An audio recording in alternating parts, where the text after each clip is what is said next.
Все мы родом из детства, так сказал Антуан Экзюпери, военный летчик и детский писатель одновременно. Для каждого эта разбитая фраза значит по-своему имеет значение. Для меня это то, что все, что у нас есть сегодня, наш характер, наши пристрастия, почти все начинается с детства. Так и у меня было.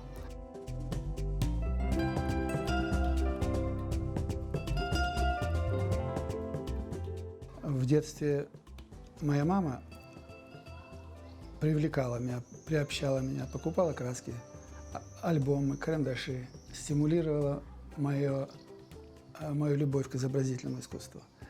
Два ее брата тоже были художниками. Они все были внуками Амета Калафатова, нашего крымско-татарского художника-орнаменталиста. Моя мама, кстати, была хорошей вышивальщицей. Она оформляла свою одежду, хотя основная ее профессия была медсестра, но она постоянно увлекалась вышивкой. Это было ее увлечение большое и глубокое. А я рисовал.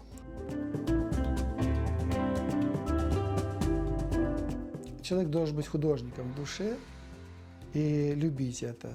Это, наверное, такое уже здесь, в голове, то, что руководит и тянет к изобразительному искусству.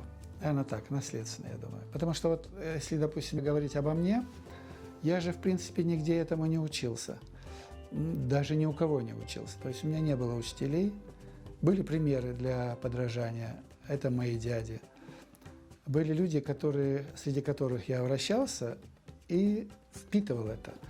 А также литературу, по которой я покупал. Я как бы являюсь самоучкой, который постоянно увлекался этим и вечерами напролет писал.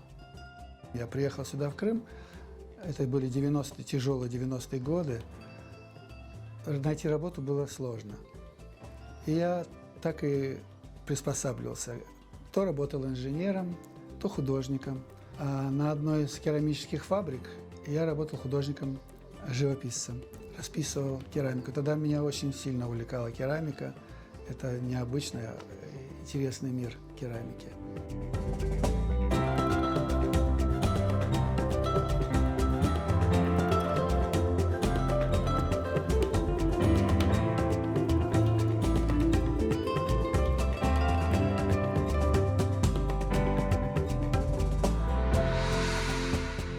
У меня было желание всегда сделать иллюстрацию к книге.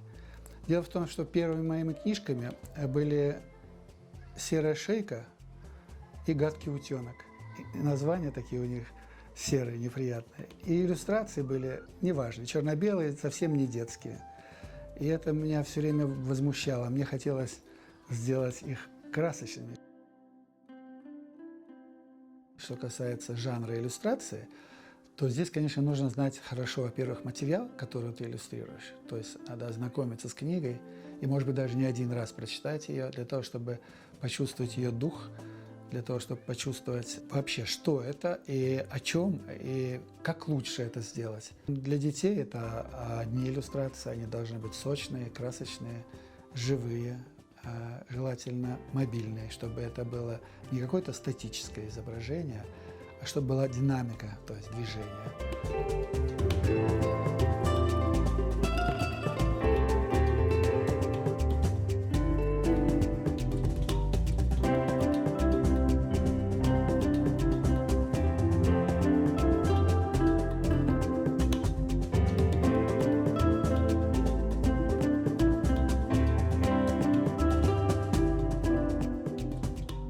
У меня даже в компьютере, знаете, несколько папок есть. Поделюсь секретом. Проект номер 1, папка. Это одно назначение. То есть у меня таких папок 7 штук, в которых я закладываю те материалы, которые я готовлю для того, что в будущем я мечтаю сделать. Пока я выполнил только одну папочку. Это раскраска для детей. Я думаю, что мы должны сохранить, обязательно сохранить это то, что наработали наши предки. Сохранить и передать детям, чтобы наши дети знали свою культуру, в том числе и орнамент.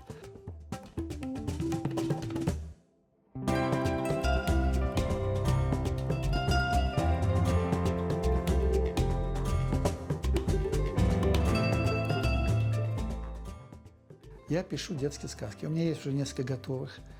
Я к ним готовлю иллюстрации. Мне хотелось бы, чтобы мой вклад был в детскую литературу. Пусть маленький, какой-нибудь сборник сказок с красивыми цветными иллюстрациями, чтобы дети с детства любили книгу. Так уж получается, что художник думает о своей работе всегда. Не только тогда, когда он садится за холст, за мольберт или за компьютер. Он думает всегда, он всегда носит эту идею. Он зреет постоянно, и даже иногда во сне снится, что, как надо сделать. То есть это то, что тебя захватывает, то, что тебя отвлекает от окружающей жизни.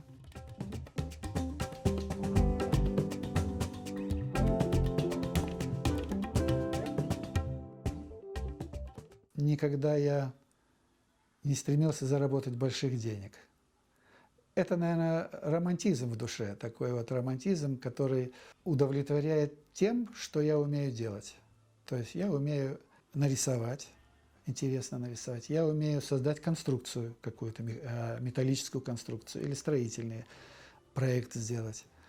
Вот создать что-то такое, что будет нужным, востребованным, что будет интересным, красивым, не просто, допустим, спроектировать дом, а чтобы этот дом был с интересной и удобной архитектурой. Когда ты способен сделать что-то лучше, чем было до тебя, и желание удивить, и желание помочь человеку в чем-то, вот это меня всегда удовлетворяло больше, чем, допустим, большое количество денег. Хотя это тоже хорошо, но это не было первой целью для меня никогда.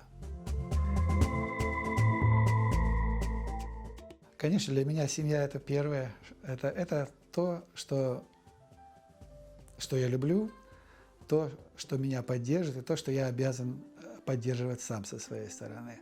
Часто бывает, что художникам сложно в этом плане жить в семье. Почему? Есть примеров вокруг много. Художник, он замыкается в своей работе, и часто бывает так, что он обделяет свою семью, к сожалению.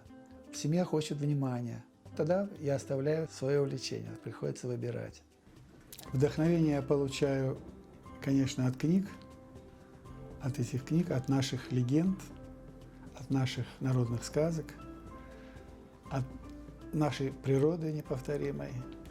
Можно один раз съездить, проехаться по всему Южному берегу или забрести куда-нибудь на Чатырдак или в Большой каньон. В этом Большом каньоне можно столько идей начерпать, столько там красоты.